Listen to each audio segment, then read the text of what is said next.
Welcome to Kingdom Community South Africa. This is the youth program presented by the Kingdom Youth. In a world influenced by status, fame, charm, and deception, we, the youth of the Kingdom of God, are living amidst a world culture. There may come a time where we conform to standards of the world, backslide, and maybe even compromise our salvation in this desolate and vain environment. Being exposed to this negative environment is not a problem. We are to expect adversity, trials, and tribulations. However, as children of God, if we are not influencing the kingdom of God in this environment, that is the problem. Join us as we learn and discover our mandate and authority as children of God to influence the kingdom of God in our world today.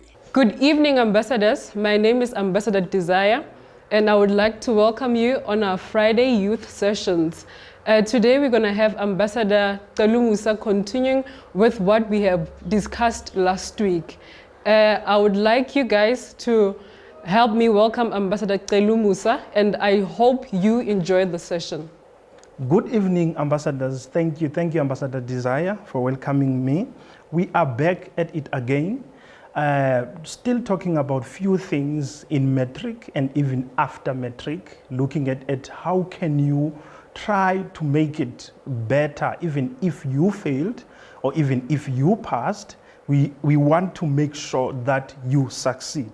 So now I have few things that I'm gonna explain and talk about, but I will just outlay some few things so that you know what I'm gonna be talking about.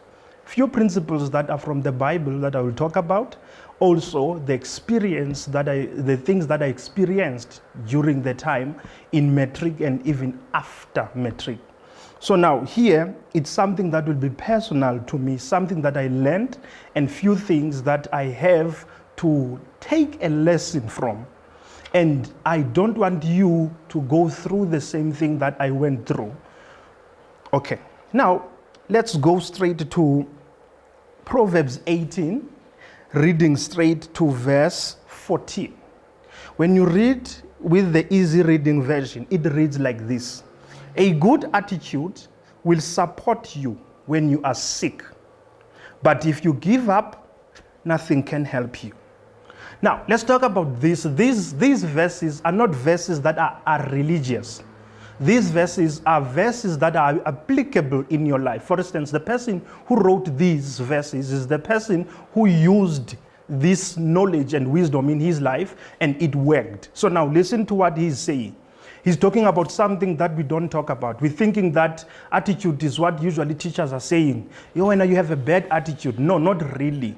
Attitude is not something that you can necessarily see in the mind of a person. Yes, a good attitude will support you when you are sick, but if you give up, nothing can help you.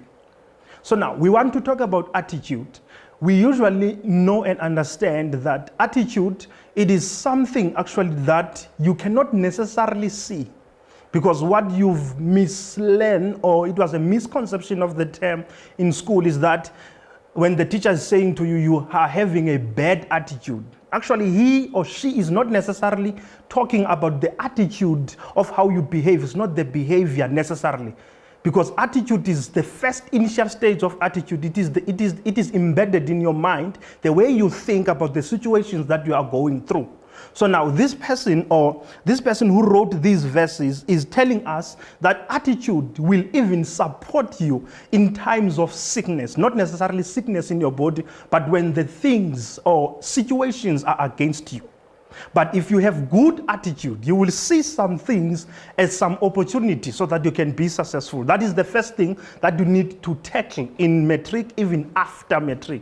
So now, let me tell you issues that problems that I came across when I just finished my metric.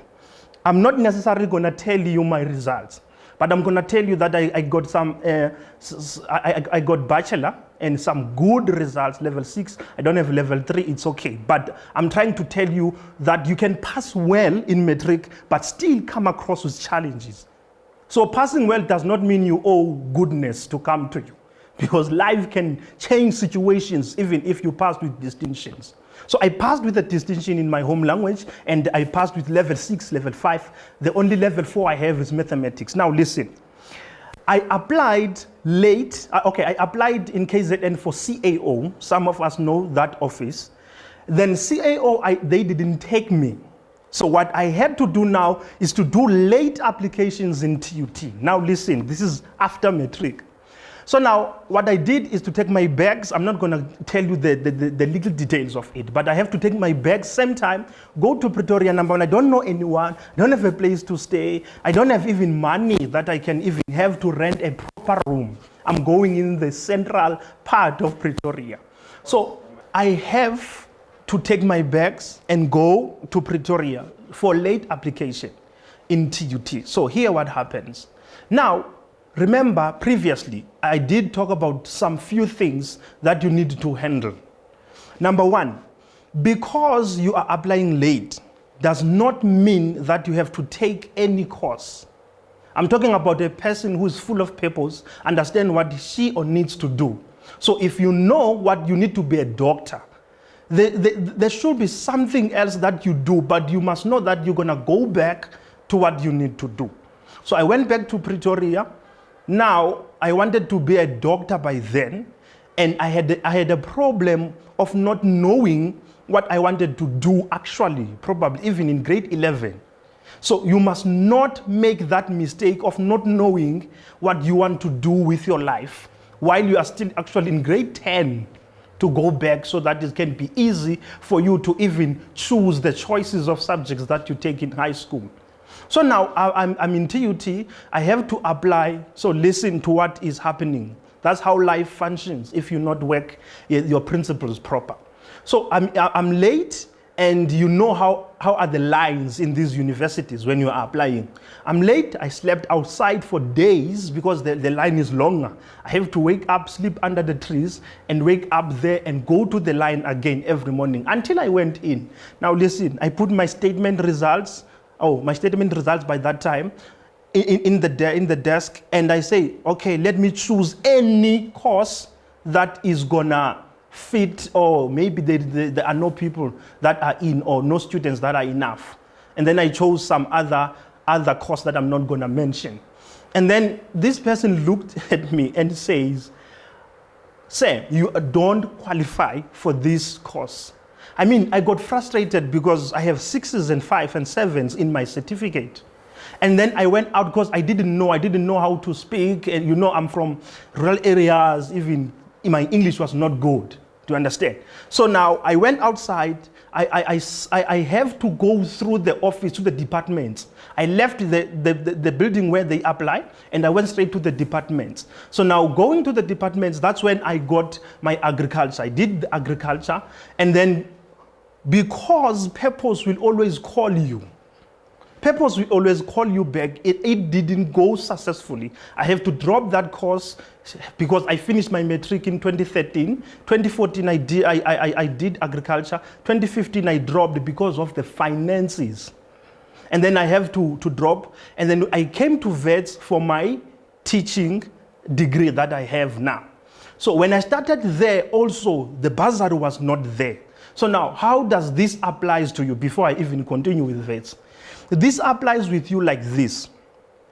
No matter what is delaying you, whether you failed or whether you want to take a gap year or whether you have problems, because not every one of us are going to make it to matric. And if you didn't make it to matric, doesn't mean that you have to give up. But you have to have patience, and you have to have the mentality of this attitude that they are talking about. If you have good attitude, okay, listen, I was in a state of sickness mentally. Everything was so discouraging. Number one, I knew at home, I'm not going to tell them that I'm sleeping without food. I'm sleeping under the tree because it's going to give stress where they can't even help me on that. So the good attitude that I had, that I have to push because my gift or my purpose needs to go through education. So I had to persevere and push, because even at VETS, I didn't get the bursary in 2016. I had to push through that. 2017, I got the bursary, yes, and then I got a bachelor's degree. So now listen, grade 12s. Let's say you passed well and you want to continue and study, but you want to take a gap year. What can you do during that gap year? Because last session that we have, I did mention to you that a gap year is not an option except if you have something that is important you want to do. Because a year is gonna be a skip of your life where you don't do nothing. It's blank for you. So the good advice for you is make sure that during that year that you want to take a gap year in, you can take short courses. They are very helpful short courses that are going to give you skills in this world. Because we have this attitude, I want to be a doctor only. I don't want to be a plumber. You don't want to do other jobs. And during that year, it's time to take all the skills into your arsenal so that you are ready. When this fails, you are ready for that. Because another principle that in this book of Proverbs comes out. It says, make sure that you sow your seed during the day. Even in the afternoon, do not make your hand not to sow. Which means you have to sow twice. Because it continues and say, because you never know which one will be successful. So imagine if you just want what you want, and you say, I'm not taking other things, then you're going to have a problem. You're going to have a year of emptiness and nothing that you are doing. And in that year, you may lose some course in your life. So those are the things that I want us to go through. Now, what about now you are in university and you have now to work your life out in university where now the purpose should be clear for you? What can you do when you're now in university and you have now to be successful in your studies? Yes, in matric, you were not successful, but now you are in university, you have to be successful in your studies. Simple. I'm not going to go deeper in university part. It's simple. You focus on what you are there for. Listen, guys, we are from different homes. So if the other person is doing something else and now you want to do the same thing that the other person is doing, like the way they live, the behavior, and now you want to do the same thing. We are not from the same community, not from the same home. And it may happen that from your home, they are looking at you so that you can come back and help them out in whatever they are going through. So you need to know who you are, where you are from, what is expected of you from home, other than being just blinded with the beauty and splendor that you see in front of you in the university time. Now, there are a few things that I also want to mention with you when it comes to the way you choose friends. It's on the Bible. We're going to read chapter 12, Proverbs chapter 12. We're going to just handle verse number 26. Proverbs chapter 12, verse number 26. Let's just go there now. I am there, yes. Verse number 26. It reads like this. Good people are careful about choosing their friends, but evil people always choose the wrong one. Now listen. Good people, they are always careful to the friends that they choose. But the evil ones, they always make bad choice when it comes to friends. So now listen, when you choose a friend, you're not choosing a friend because he's nice and good or she is nice and good. You are choosing a friend because he or she is going to take you to a place that you are going to. So it's going to be really wrong to say, no, it's because you're nice to me and stuff. But what you talk about is not what takes you to your plan and where you are going to. It's not about being nice. This life is all about principles. And in this briefing, the youth briefing, we are making sure that whatever we bring to you here, which you're going to see different things that we are bringing, what we are bringing to you here is something that tells you about the realities of life, not about how you feel and not about how you think. It's about the realities of life. And those principles are not to be broken. I'm telling you, we don't need to prophesy to you. We don't need to give you a prophet to tell you where you are going. We can just tell you, because you broke this principle of studying, you are going to fail. So now, as I'm talking about failing, as I'm closing on this matter, as I'm talking about failing, failure, it's something that I experienced. Now I'm gonna give you something that I experienced with failure. Look, I was supposed to finish my degree in 2019. And then I finished my degree in 2021, imagine. So I finished my degree in 6 years of my studies.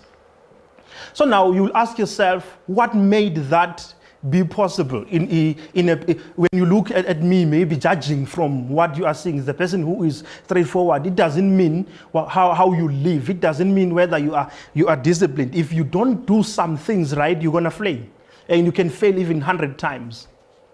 Because that's what happened with me. Number one, I was the person who is always focused, the person who is always into my studies. But listen, don't manage your time even during that studying. Your mind is gonna be clogged, especially when you are in like institution level, like university, even a college. There are few subjects that you are doing than metric, right? But they need your attention. They need your undivided attention. So once you are having a split mind, a split focus in your life, you're going to have a problem. And others have other jobs that they are doing. It's good if you can manage your time proper. So if you have a job that you are taking while you are studying, you should be a very narrow person with your life. You should have no time for playing around, because you have time to go to work and come back, go to school. So I had jobs, apparently, when I was in university. I have more than 3 or 2 jobs, because I noticed, no, I'm growing up. I was supposed to finish even the diploma at TUT long time ago, in 2015, actually. My practical was supposed to be done. Now I have to bring something in the table at home, because I have a mom and I have my sisters. So now what I did, I took multiple jobs, thinking that I can do this. And luckily, I got jobs in campus, working for VETS, and hence I worked for VETS even last year for tutoring. So now those jobs were not manageable proper, and my time for studying were really disturbed, and I come back tired because I have to teach again during my period times sometimes, and even if it was scheduled in right time, but I was so clogged with everything. So listen, do not try to take many jobs while you are a student. Do not try that. If you do that, do it right. Take one job, not 2. Take one job. Even that job, if you take that job, you must know that you won't have time for weekends, things that we as young people like a lot. You're gonna need your time to be on your studies, focusing to what you are dealing with. Because now, if you can manage your time properly, and you can manage everything that you are doing with your life, you will make it in life, and you won't go through what I went through. That's it from me today. Thank you so much. Oh, that was a great session. Thank you, Ambassador Musa, for that empowering session. And I hope you guys have been empowered. From me, Ambassador Desire, and the Kingdom Youth. See you next week.